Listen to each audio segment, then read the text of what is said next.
tanong siya ay parang palaging nang-uusig. Nakakahiya po. Bakit? Sapagkat daladala po niya ang titulong pastor. Sa amin pong pamantayan, ang isa pong pastor ay hindi po dapat mag-ugaling mahalay. Number 1, hindi ka pwedeng kakitaan ng ugaling pagkamahalay. Simula ng 19th Congress, pinapanood ko siya. Nakakahiya ang kanyang ginagawang pag-uugali. Sinasabi ko po ito sa inyo sapagkat nais kong ipaalam na hindi po ganyan ang ugali ng mga pastor ng Ebanghelikong Kristiyano. Kami po ay mga Kristiyano doon po sa antas ng Ebangheliko. Si Pastor Benny Abante ay kabilang sa Ebanghelikong Kristiyano sa partido ng mga Baptist. At alam po ba ninyo, kaya ako'y nagtataka sa kanya, ang mga Baptist people are known to be the man of the book. Kahit itanong nyo sa kanya, ang Baptist people are known to be the man of the book. Ibig sabihin, ang mga Baptistang tao o mananampalatayang Kristiyano ay sanay sa paghawak ng kasulatan ng Diyos. Nagtataka ako sa kanya, ano ang nangyari sa iyo?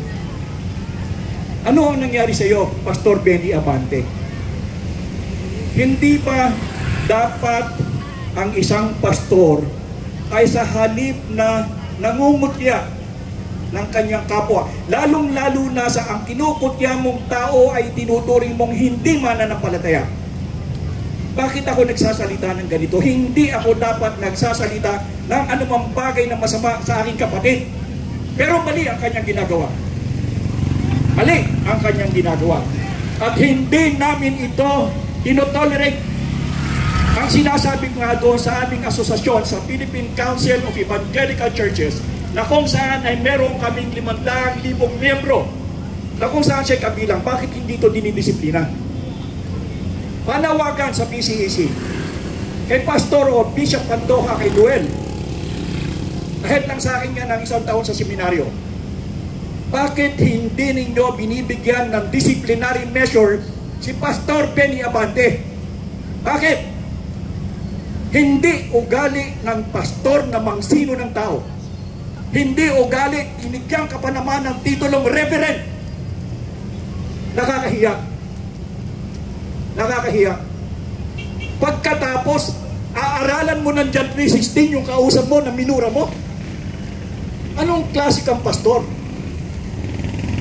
Hindi po namin tinatangkilik ang ganitong klase ng pag-uugali dahil kami bilang mga pastor kailanman hindi kami nagmamasamang ugali sapagkat ito'y labag sa aming panuntunan.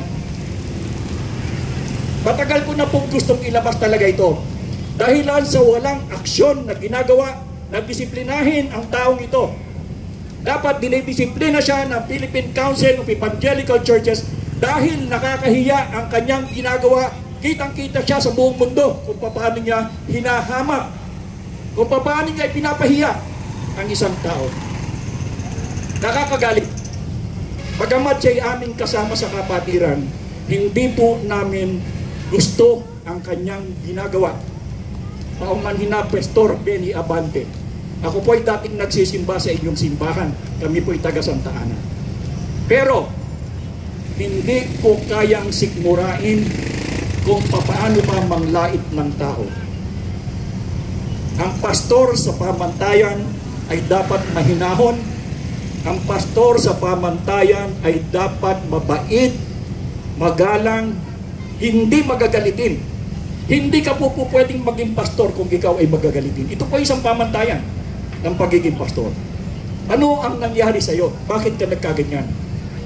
Sa mahabang panahon, ikaw ay iginagalang dahilan sa ikaw ay kagalang-galang na pastor.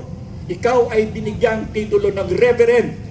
Pero kinain ka ng sistema ng politiko.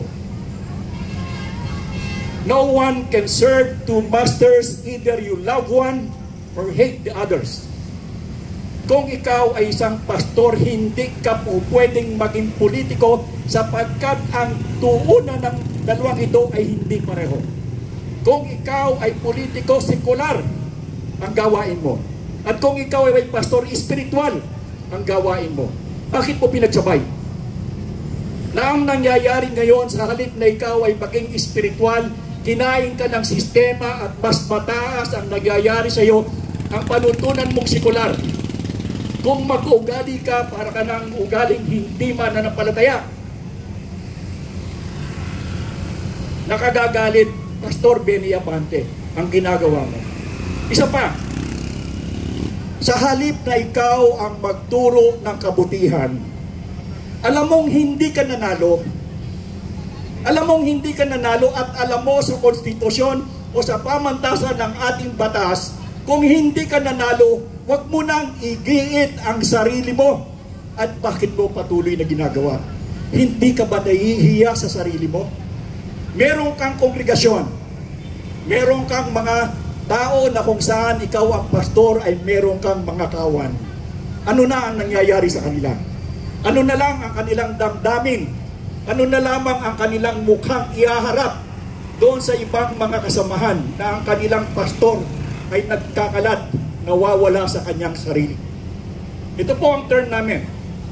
Kapag ang isang Kristiyano na dapat ay spiritual at siya'y namuhay ng sekular, ang tawag namin dito sa taong ito ay karnal. Isang tao na nawala sa sarili. At Pastor Benny Abante, isa kang karnal sa aking paningin. Isa kang tao o ikaw ay isang pastor na nawala sa iyong sarili sapagkat araw-araw o kung basta mayroong committee hearing, nandoon ka, nagagalit. Halos lamunin mo na yung iyong kinakausap. Ganyan ba ang isang pastor? Kung kaya't pinupulaan tayo ng marami, ay merong dahilan. Pero hindi ibig sabihin dahil lang sa iyo, kaming lahat ay madadamay. Bakit hindi magsalita ang PCAC at itakwil ka sa iyong ginagawa? O disiplinahin ka sa iyong ginagawa? Kahit ka pa kongresista, wala kaming pakialam dahil lahat tayo sa ating gawain, tayo'y pare-pareho. Matatanda tayo sa iglesia at iisa ang ating level kahit congressman ka man. Nakalulungkot ang nangyari sa iyo, Pastor Benny Abante. Malamang magre-rebuttal ka, malamang sasagot ka, sumagot ka hanggang gusto mo, pero patuloy ang aking paninindigan hanggat hindi ka nagbabago ng iyong pag-uugali at pagtrato sa taong mga kinakausap mo. Hindi ako titigil magsalita laban sa iyo. Kung ako sa iyo, ikaw ay magpakumbaba. Alam mong ang iyong pwesto ay hindi sa iyo. Bakit mo kinukuha? Bakit mo kinukuha? Di ba ang iyong anak ay abogada at isa ring Kristiyano? Alam niya ang batas, bakit pinapayagan ka? Ano na ang nangyari? Nilamon na kayo ng sistemang sekular. Labas na sa pamantayan ng inyong pananampalataya. Ayaw kong sabihin atin sapagkat hindi ko ibinibilang na ang iyong pag-uugali ay katulad ko. Hindi po, Pastor Benny Abante. Sa susunod, makikita na naman kita, galit na galit na galit. At kung ikaw ay makipagtanong, hindi ka nagtatanong, ikaw ay nang-uuri ng tao. Tama ba yon? Sabihin nyo nga sa akin doon sa mga kapatiran na kung saan ay nakakapanood, tama ba ang pag-uugali na ginagawa ng isang congressman na tinatawag na si Pastor Benny Abante? Nangungutya siya doon sa mga may proyekto ng flood control. Hindi ba sabi ni Mayor Isko Moreno, ikaw ay mayroong mahigit na 2 bilyon na flood control project? Nasaan ang 2 bilyon na yan? Ang alam ko na naipagawa mo ay yung hanging bridge sa tawiran ng Punta Santa Ana. Hindi ko alam kung magkano ang ginastos mo doon, pero yan ay dapat mong isiwalat sapagkat yung tulay na hanging bridge na yan ay walang 2 bilyong piso. Bakit? Kita ko yan ng ginagawa. Halos mahirapan na patapos sapagkat parang kulang-kulang sa mga gamit, sa materyales. Hindi ko alam. Natapos pero naniniwala ako. Kung yun lamang at hindi mo may papaliwanag ang halagang 2 bilyong piso at yun lamang ang sasabihin mong ginamitan mo ng flood control, Pastor Benny Abante, kulang ang pera mo.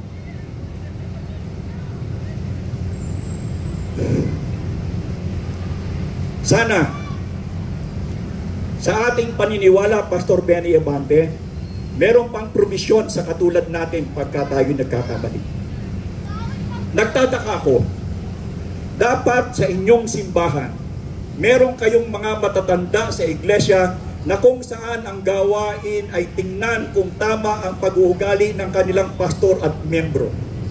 Nasaan ang matatanda sa inyong iglesia para sawayin ka sa iyong ugali? Nasaan?